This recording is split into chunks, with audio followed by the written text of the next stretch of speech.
السلام علیکم ورحمۃ اللہ وبرکاتہ۔ حضرت سلمہ رضی اللہ تعالی عنہ اپنے شوہر ابو سلمہ رضی اللہ تعالی عنہ کی وفات کا واقعہ اس طرح بیان کرتی ہیں کہ وفات کے وقت میرے شوہر کی آنکھیں کھلی تھیں، جبکہ جسم میں حرکت نہ تھی اور نہ ہی بول سکتے تھے۔ کسی نے رسول اللہ صلی اللہ علیہ وآلہ وسلم کو میرے شوہر کی اس حالت کی خبر دی تو آپ صلی اللہ علیہ وآلہ وسلم ہمارے گھر تشریف لائے۔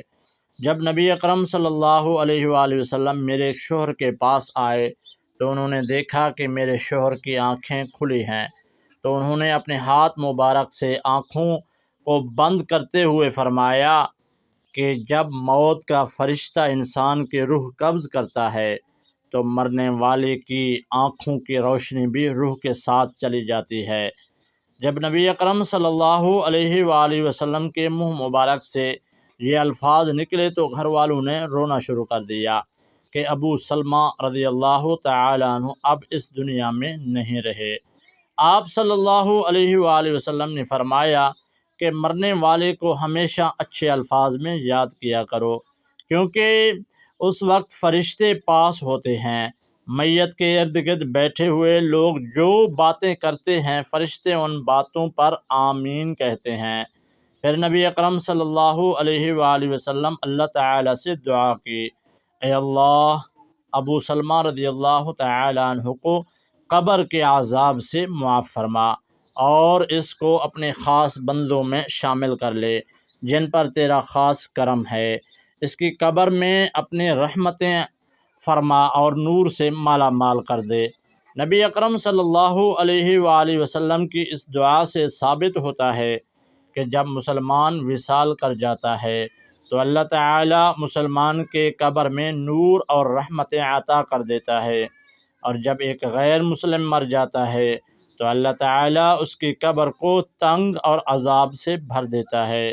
اس دنیا سے پردہ کرنے کے بعد انسان کے لیے سب سے خطرناک پہلی منزل قبر ہے۔ اگر انسان اپنی منزل قبر کے عذاب سے بچ جائے تو اس لیے باقی سب منزلیں پار کرنا کوئی مشکل نہیں رہ جاتا۔ اس لیے نبی کریم صلی اللہ علیہ وآلہ وسلم نے فرمایا، انسان کو مرنے کے بعد بہت سی منزلیں طے کرنی پڑتی ہیں، جن میں سے سب سے پہلی قبر کا عذاب۔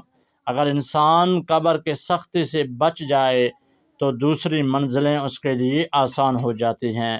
ایک دفعہ نبی کریم صلی اللہ علیہ وآلہ وسلم قبرستان سے گزر رہے تھے تو رسول اللہ صلی اللہ علیہ وآلہ وسلم نے قبر کا عذاب بیان کرتے ہوئے فرمایا ہے کہ مجھے اگر اس بات کا ڈر نہ ہوتا کہ تم میت کو قبر میں دفن کرنا چھوڑ دو گے تو میں اپنے رب کریم سے دعا فرماتا کہ وہ آپ کو قبر کے عذاب سے آگاہ کر دے۔ جس طرح میں سن رہا ہوں اور دیکھ رہا ہوں، آپ صلی اللہ علیہ وسلم جب صحابہ کرام رضی اللہ تعالی عنہم کو قبر کے عذاب سے آگاہ کرتے تو سب کے رونگٹے کھڑے ہو جاتے تھے۔ حضرت محمد صلی اللہ علیہ وآلہ وسلم کا فرمان ہے کہ مرنے کے بعد قبر انسان کی پہلی سیڑھی ہے۔ جس بندے کی یہ منزل آسان ہو گئی تو باقی سب منزلیں اس کے لیے آسان کر دی جائیں گی۔ جس نے اس منزل سے آسانی حاصل نہ کی تو اس کے لیے دوسری منزل عبور کرنا بہت مشکل ہو جائے گی۔ حضرت محمد صلی اللہ علیہ وآلہ وسلم نے فرمایا کہ میں نے آج تک قبر سے سخت ترین منظر کبھی نہیں دیکھا۔ نبی اکرم صلی اللہ علیہ وآلہ وسلم کا فرمان ہے کہ میت کو جب قبر میں داخل کر کے گھر کی طرف لوٹتے ہیں تو میت لوگوں کے چلنے کی آواز کو اچھی طرح سن رہی ہوتی ہے۔ اگر مرنے والا سچا مسلمان ہے تو نماز اس کے سر کی طرف، روزہ اس کے دائیں ہاتھ، زکوٰۃ اس کے بائیں ہاتھ اور دوسرے جتنے بھی اس کے نیک اعمال ہوتے ہیں تو وہ اس کے پاؤں کی طرف آ جاتے ہیں۔ جب بھی قبر کا عذاب اس کے پاس آتا ہے تو نماز، روزہ، حج، زکوٰۃ، صدقہ و خیرات اور اس کے نیک اعمال اس کی حفاظت کرتے ہیں۔ پھر اس سے کہا جاتا ہے کہ بیٹھ جاؤ۔ جب وہ بیٹھ جاتا ہے تو اس کو سورج ایسے دکھائی دیتا ہے جیسے غروب ہونے کو ہے۔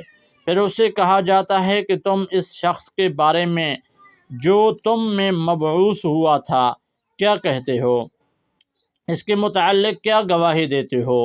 وہ کہتا ہے مجھے ذرا نماز پڑھ لینے دو۔ اسے کہا جاتا ہے کہ تم عنقریب یہ کام کر لو گے، پہلے اس سوال کا جواب دو کہ تم اس شخص کے بارے میں جو تم میں مبعوث ہوا تھا کیا کہتے ہو اور کیا گواہی دیتے ہو؟ وہ گواہی دے گا کہ رسول اللہ صلی اللہ علیہ وآلہ وسلم اللہ تعالیٰ کے آخری نبی ہیں جو اللہ تعالیٰ کا دین لے کر تشریف لائے۔ پھر اس سے بولا جائے گا کہ اسی یقین کے ساتھ تم حیات رہے اور اسی پر ہی تم کو دنیا سے اٹھا لیا گیا اور اسی امر کے مطابق تم کو دوبارہ زندہ کیا جائے گا۔ یہ سب باتوں کے بعد جب سب باتیں کر لیں گے تو اس کے لیے جنت کا دروازہ کھل جاتا ہے، وہ جنت کو دیکھ کر بہت خوش ہوتا ہے۔ پھر اس کو جہنم کا دروازہ کھول کر دکھایا جاتا ہے اور کہا جاتا ہے اگر تیرے نامہ اعمال اچھے نہ ہوتے تو تم کو جہنم کے گہرے حصے میں ڈال دیا جاتا۔ نیک بندے کی قبر اللہ تعالیٰ کشادہ اور نور سے منور فرما دیتا ہے، روح کو اعلیٰ قسم کا عطر لگا کر پاکیزہ جگہ پر رکھ دیا جاتا ہے۔ غیر مسلم کے بارے میں یہ فرمان ہے کہ جب قبر کا عذاب اس کے جسم کے پاس آتا ہے تو ان کے ارد گرد کوئی نیک اعمال نہیں ہوتا جو اس کی حفاظت کر سکے۔ پھر اس کافر کو حکم دیا جاتا ہے کہ یہاں پر بیٹھ جاؤ، وہ ڈرتے ڈرتے بیٹھ جاتا ہے تو اس کو آخری نبی صلی اللہ علیہ وآلہ وسلم کے بارے میں پوچھا جائے گا تو وہ کچھ نہیں بتا سکے گا یہ کون ہیں۔ پھر ان کو محمد صلی اللہ علیہ وسلم کے بارے میں بتایا جائے گا تو وہ جواب دے گا کہ میرے علم میں نہیں ہے کہ محمد صلی اللہ علیہ وسلم کون ہیں۔ پھر اس کو فرمایا جائے گا کہ تم دنیا میں غیر مسلم تھا، غیر مسلم مرا اور غیر مسلم ہی دوبارہ زندہ ہوگا۔ پھر اس کو جنت کا دروازہ کھول کر دکھایا جاتا ہے اور کہا جاتا ہے اگر تیرے نام اعمال نیک ہوتے تو تجھ کو ہمیشہ کے لیے جنت میں گھر مل جاتا۔ پھر اس کو وہاں سے جہنم میں لے جایا جائے گا اور کہا جائے گا کہ تو نے ہمیشہ گناہوں کو پسند کیا ہے اس لیے تیرا ٹھکانہ جہنم ہے، استغفر اللہ۔ وہ جہنم کو دیکھ کر حیران ہوگا اور کہے گا کاش میرا بھی نام اعمال نیک ہوتا اور مجھے جنت میں داخل کر دیا جاتا۔ پھر اللہ تعالیٰ اس کی قبر کے چاروں اطراف کو آپس میں ملا دے گا، اس کی پسلیاں ریزہ ریزہ ہو جائیں گی۔ اللہ تعالیٰ کا فرمان ہے کہ جو میرے بندے میرے بتائے ہوئے کاموں پہ عمل نہیں کرے گا، میرے باتوں پہ عمل نہیں کریں گے تو میں اس کے لیے قبر کو تنگ کر دوں گا۔ حضرت ابن عمر رضی اللہ تعالیٰ عنہ روایت کرتے ہیں کہ رسول اللہ صلی اللہ علیہ وآلہ وسلم نے ارشاد فرمایا جب انسان کا انتقال ہو جاتا ہے تو اس پر صبح و شام اس کا ٹھکانہ پیش کیا جاتا ہے۔ اگر وہ اہل جنت میں سے ہے تو جنت والوں کا مقام اور اہل جہنم میں سے ہے تو جہنم والوں کا مقام اس کو دکھایا جاتا ہے۔ پھر کہا جاتا ہے کہ یہ تیرا ٹھکانہ ہے، یہاں تک کہ اللہ تعالیٰ تجھ کو قیامت کے دن اٹھائے گا۔ اسی طرح حضرت عائشہ صدیقہ رضی اللہ تعالی عنہ روایت فرماتی ہیں کہ ایک یہودی عورت ان کے پاس آئی اور اس نے عذاب قبر کا ذکر کرتے ہوئے حضرت عائشہ رضی اللہ تعالی عنہ کو دعا دی اللہ تعالیٰ آپ کو عذاب قبر سے بچائے۔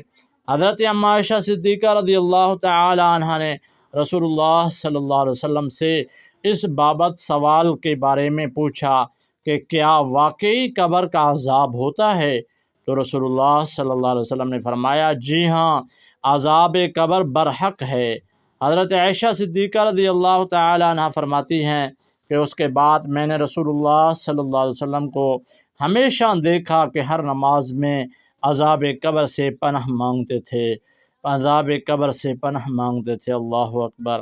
حضرت سیدنا قتادہ رحمۃ اللہ علیہ فرماتے ہیں کہ عذاب قبر کے 3 حصے ہیں، 1/3 عذاب پیشاب سے نہ بچنے کے سبب، 1/3 غیبت کے سبب اور 1/3 چغل خوری کے سبب ہوتا ہے۔